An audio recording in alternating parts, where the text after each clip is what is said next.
Hey guys, so today I'm going to show you how to use our Sacred Hearts shot plate.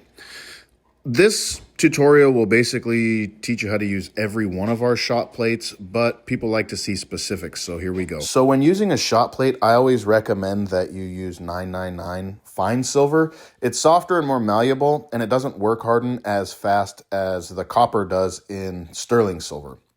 So take your silver and basically pour out enough and eyeball what will look like once you melt it together. It should fit pretty perfect into the impression that you want.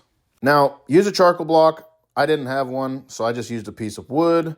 It's more dramatic, so that's why I used it. Okay, so basically here I'm going to show you the size comparison per impression with this bead of silver. So if we go over to this very end one, this is a little too big for this. You can see that it's overlapping quite a bit, and it's basically filling up the entire impression. Now if you come to this one, you can see that this is almost too small, right? Because it's not actually filling the entire impression at all. It fills the heart part, but there's not enough to move over into these without it bouncing around too much.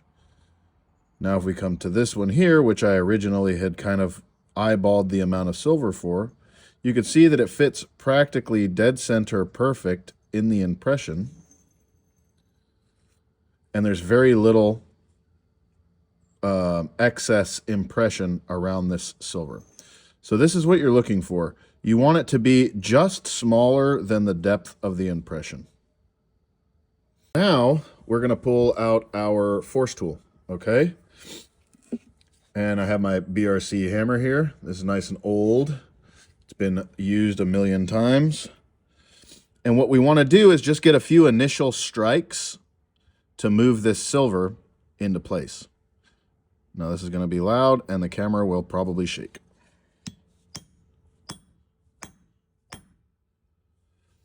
See, you can see that I've set the silver into the impression. Now what I can do is start moving it in the directions I want by angling my force tool. You'll see a crease in here, which will spread some of the silver that way. So let's go here and kind of move some of that silver over this way.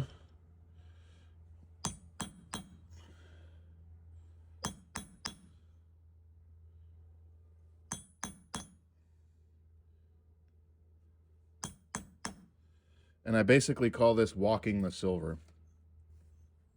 I'm spreading it in the direction that I want it to go. So now move over just a little bit. And you're starting to see how this is all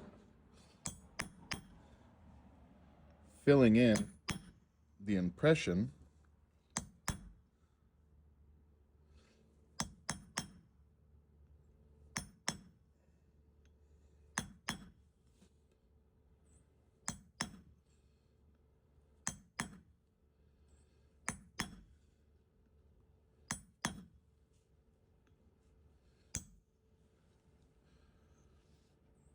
And that's how I move it back and forth. And there you go.